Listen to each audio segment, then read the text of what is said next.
यही संघ की परिपाटी है, यही संघ की परंपरा है। यही सबको के साथ खन्ना के बारे में बता देता हूँ। अभी हमारे खन्ना साहब अध्यक्षी में अपना आशीर्वचन बोलेंगे, उस बाद फिर प्रार्थना। धन्यवाद नरोत्तम जी।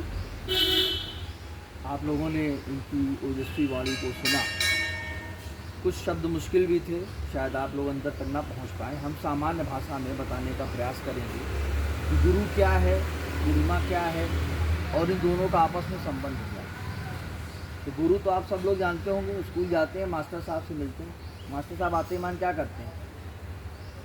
सबसे पहले स्कूल में क्या करते हैं मास्टर साहब? बोर्ड पे एक तो क्वेश्चन दे देते हैं। अब मैं उस पर आ रहा हूँ, वो है समस्या। आपके हाथ में कितनी उंगलियां हैं? खोलिए हाथ ऐसे, एक हाथ खोलिए, 5 है।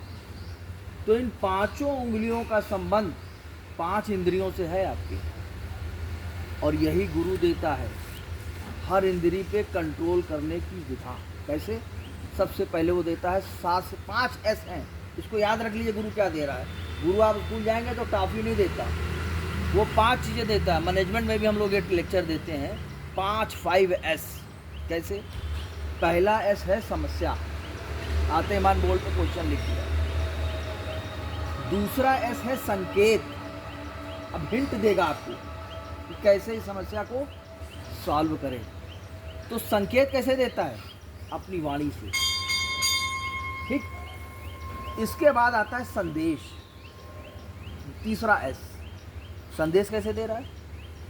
संदेश दे रहा है वो, सामने से बताइए। संदेश दे रहा है वो अपने आचरण से। हम बड़ी ऊंची ऊंची बात करें, हम गुरु हैं, बहुत ऊंची बात कर सकते हैं, और उसके बाद जाके ठर्रा पिए, तो हमारे आचरण से क्या निकला? कहते गुरु जी तो देखो दारू पी रहे, दारू पियो, सबसे बढ़िया काम है दारू पीना, गुरु जी भी पी रहे। तो गुरु के आचरण से जो निकला वो संदेश था। और इसके बाद तीसरा S सद्ज्ञान। जब उसने संकेत दिया, जब उसने संदेश दिया, और जब पहले उसने समस्या दी, तो इन तीनों से मिलके एक सद्ज्ञान, एक बुद्धि पैदा की आपके अंदर। अब आप इस बुद्धि का क्या कर पाए? 5वां S समाधान। तो बात समझ में आई कि गुरु ने कौन सी 5 चीजें दी आपको? दोहराइए। पहले समस्या दी, फिर संकेत, फिर संदेश, और फिर सद्ज्ञान, बुद्धि, और उसके बाद समाधान। ये गुरु देता है आप। अब आप बताइए मोबाइल चला रहे हैं। आप एक ही बार बोला, खन्ना साहब आप बोला, सब बोलो, सब लोग देखिए, सबसे पहले उसने दिया पहला S समस्या। सब लोग बोले समस्या, बोलिए सब लोग बोले। दूसरा S संकेत, संकेत सब बोले। संकेत तो अपनी वाणी से देता, हिंट कराता है। तीसरा बोले वहाँ। तीसरा है संदेश। अपनी टोटल पर्सनालिटी जो काम करेगी आप उसी को फॉलो करेंगे। मैं शब्दों से जो कहूँगा, मैं कहूँगा बेटा राजा बेटा बनो, आप नहीं बनेंगे। जब मुझे देखेंगे काम करते हुए, मेरी कॉपी आप करेंगे, तो वो आएगा संदेश, और उसके बाद आया सद्ज्ञान। सद्ज्ञान का मतलब हुआ इन तीनों चीजों के समाहित होने के बाद जो बुद्धि आपकी जागृत हुई, और लास्ट में आपको मिल गया समाधान। तो ये तो था गुरु। अब आते हैं पूर्णिमा पे। क्या होता है पूर्णिमा भाई? किसका नाम है पूर्णिमा? बताओ, सुना है पूर्णिमा पहले? आप बताइए क्या होता है पूर्णिमा? पूर्णिमा एक तिथि होती है जिस दिन चंद्र अपने पूर्णाकार में आता है। चंद्र पूर्णाकार में आता है। चंद्र को ही क्यों लिया? और भी तो ग्रह को क्यों नहीं ले लिया? देखिए, चंद्रमा पानी का कारक है। हमारी बुद्धि में 70% से 72% से अधिक रस है। तो हमारा दिमाग सबसे ज़्यादा प्रभावित होता है चंद्रमा से। पूर्णमासी के दिन समुद्र में ज्वार भाटा उठता है, समुद्र का तल ऊपर उठ जाता है, तो मनुष्य के अंदर भी जल का तल ऊपर हो जाएगा। तो आपकी बुद्धि अपनी तीव्र अवस्था में होती है। तो इस दिन यदि आप गुरु के संपर्क में आते हैं तो पूर्णिमा के चांद का लाभ उठाते हैं। इसलिए पूर्णमासी के दिन गुरु को याद किया जाता है, उसको अपने श्रद्धा सुमन अर्पित किए जाते हैं।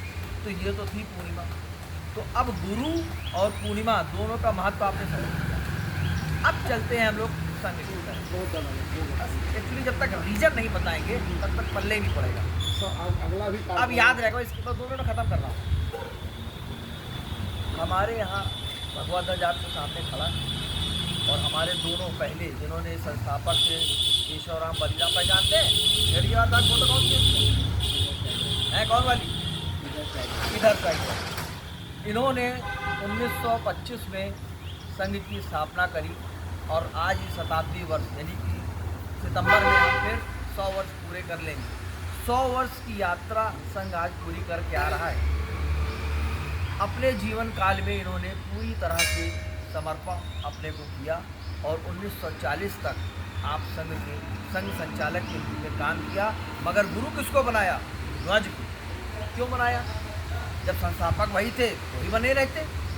वो इसलिए बनाया कि मनुष्य के चित्त में अहंकार का बोध पैदा, चित्त समझते हो ना, मन में अहंकार का बोध हो जाता है कि मैं बॉस हूँ, सब मेरी बात सुने। तो इसमें होगा क्या? कोई सुनवाई नहीं करेगा, मैं चला तो बहुत लगावा तुमने सुनना तुम्हारी बात, एंटी हो जाएगा आदमी।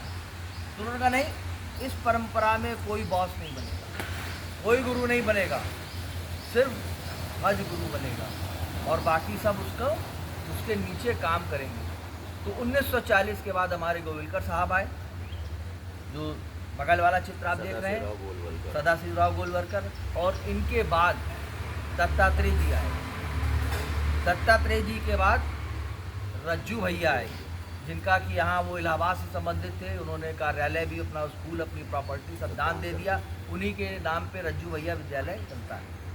और रज्जू भैया के बाद आए सुदर्शन जी, और सुदर्शन जी के बाद जो अभी चल रहे हैं मोहन भागवत। यानी कि 100 वर्ष में मात्र 6 संघ संचालक आए, मगर गुरु एक ही रहा।